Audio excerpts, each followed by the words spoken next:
voudrais bien sûr l'ensemble d'activités commencer par remercier le conférencier M. Abraham Sadio qui a bien voulu nous gratifier de cette conférence sur un thème d'actualité. Vous savez tous que l'intelligence artificielle est devenue aujourd'hui un moteur de développement. Un moteur de développement, et les pays qui maîtrisent cette technologie sont aujourd'hui au devant, n'est-ce pas, de la sphère mondiale. Nous avons souvent entendu parler d'intelligence artificielle. Nous ne savons pas exactement de quoi il s'agit. Moi-même, pourquoi je n'en sais pas grand-chose.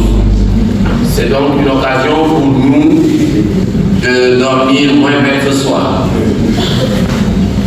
Monsieur Abraham Sadio, ici présent, est ingénieur génie informatique, certifié en intelligence artificielle par Google, mais également par IBM.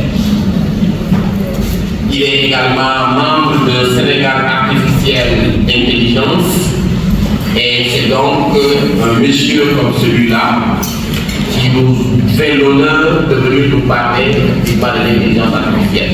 Je pense qu'on ne pouvait pas trouver mieux. Et c'est pourquoi je vais vous exhorter à être très vigilants, en gardant bien sûr le silence, pour permettre à M. Sadio de nous gratifier effectivement de tout ce qui est information relative à l'intelligence artificielle. Je compte sur vous pour prendre note afin de pouvoir poser le maximum de questions possibles. M. Sadio, merci encore d'avoir accepté d'animer cette conférence.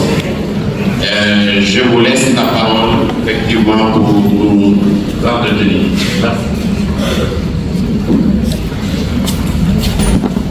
Merci à vous, M. Mohamed, pour cette présentation élogieuse.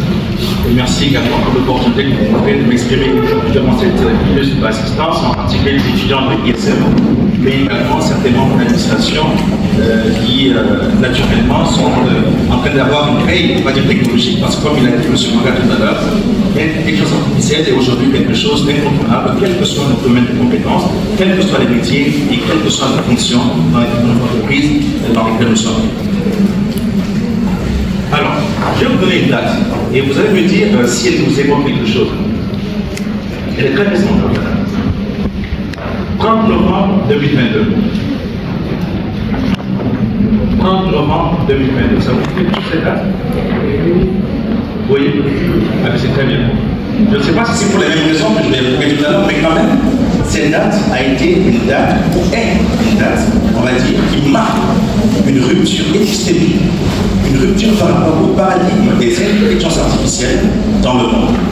Parce que c'est à cette date que pour la première fois, ChatGPT a été présenté à la face du monde par une entreprise qu'on appelle OpenAI, dirigée par Sam Altman.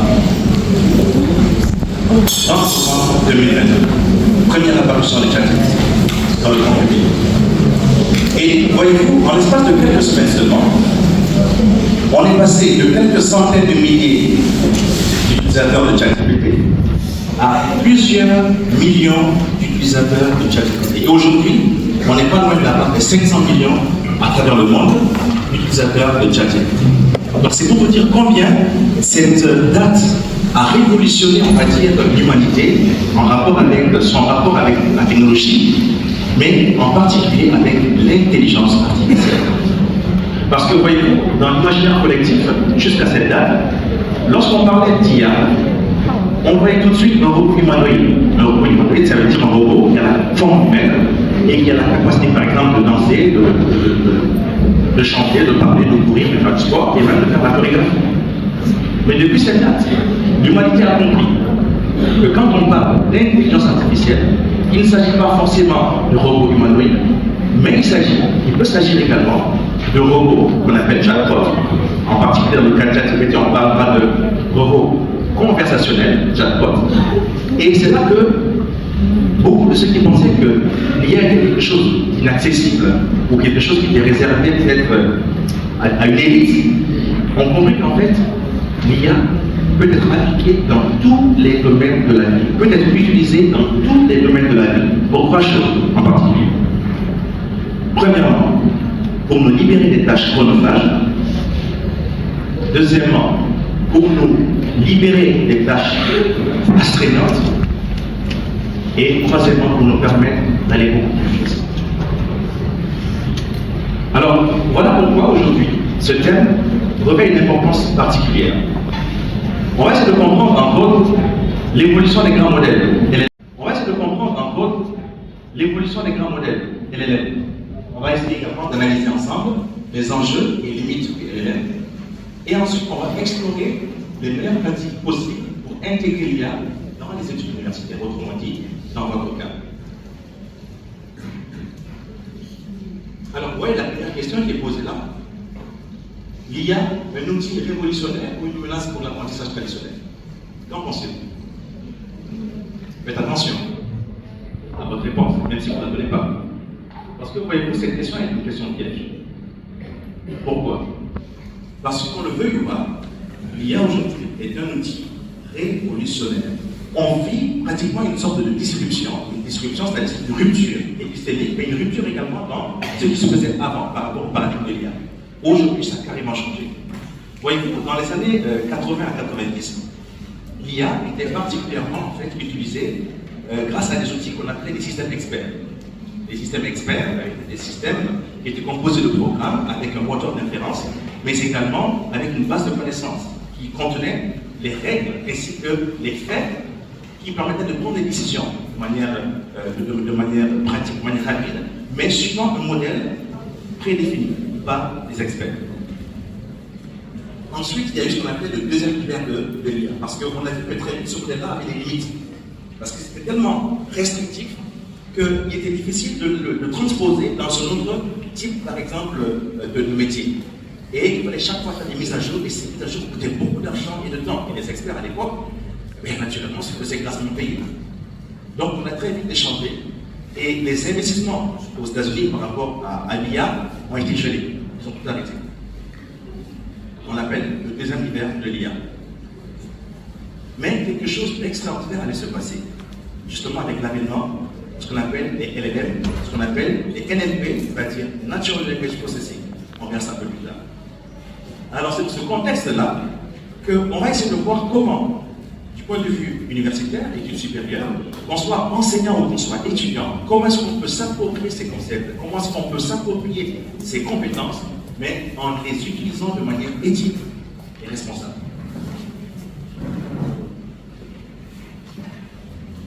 Alors on va faire un bref récapitulatif, plutôt un bref historique de ChatGPT. C'est vrai que j'ai parlé d'une date de suite, le 30 novembre 2022, mais avant ça, il y avait quand même des choses. Alors, on parle justement de modèle GPT, qui signifie General Intelligence Transformer, et cette série s'appuie sur des avancées technologiques, sur ce qu'on appelle le deep learning et le machine learning. On verra ça un peu plus tard en détail. Pour l'heure, je vous ai voir un peu les différentes dates clés qui ont en fait jalonné les différentes découvertes et améliorations de ChatGPT depuis son début, c'est-à-dire en 2018. Vous voyez là-haut. Aujourd'hui, on est avec la version GPT 4 ou 5. Mais en réalité, ça a commencé par GPT 1. Alors, ce modèle en fait était basé sur l'architecture des transformeurs et il est entraîné en fait sur un large corpus de données, c'est-à-dire sur des données massives. On donne à des algorithmes un nombre massif de données, des milliards d'articles, soit sur le web, sur Internet, des livres, version PDF, version Word, d'autres formats.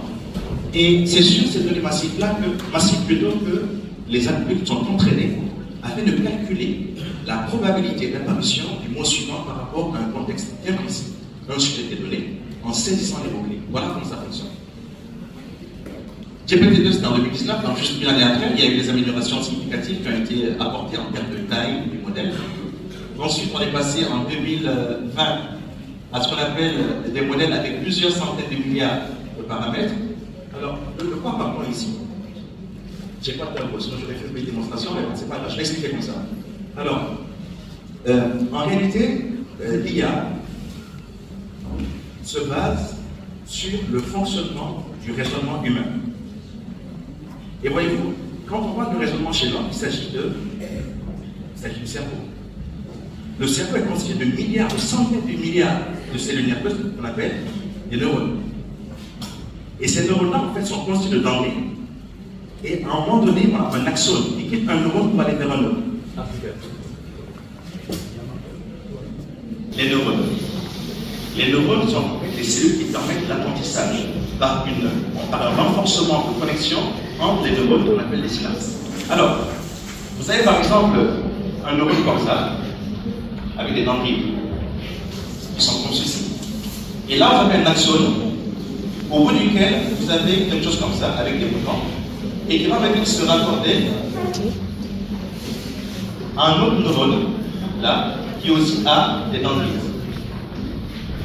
Il peut y avoir encore un autre neurone ici, qui va être connecté à celui-là par notre axone.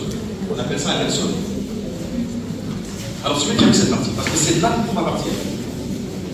Lorsqu'une information est envoyée, là, par exemple, c'est issu de ces deux.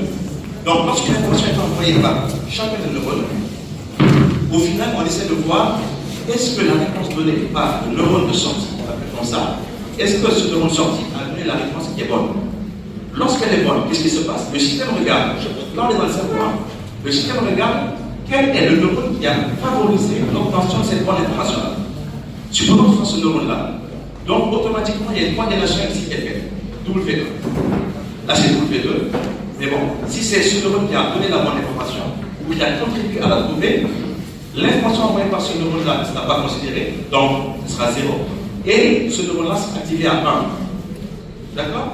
Et donc, ce qu'on appelle le renforcement synaptique. On appelle aussi la plasticité synaptique. Donc, c'est comme ça qu'en fait, les connaissances se créent dans notre cerveau. Autrement dit, à partir de relations entre d'anciennes choses que nous savions et de nouvelles choses que nous apprenons, on arrive à en tirer une nouvelle connaissance. Voilà comment notre cerveau fonctionne. Et c'est sur cette base, en fait, que l'IA a été calculée. En 1943, Walter Pitts ont formalisé le premier neurone artificiel. Donc, mathématiquement, ils l'ont symbolisé comme ça. Ici, vous avez X1, X2, c'est l'information envoyée par les deux autres neurones ici, et là, vous avez Z. D'accord? Donc, le Z, là, c'est la réponse ou le résultat qui va être issu de la combinaison, on va dire quasi linéaire, des deux. Donc, autrement dit, on a que Z est égal à W1 X1 plus W2 X1. Donc, voilà en fait comment se passe dans notre cerveau la connexion, on va dire l'apprentissage, et ça a été modélisé ici, justement par ces deux mathématiciens-là, en 1943. Donc voilà brièvement comment ça fonctionne. C'était clair?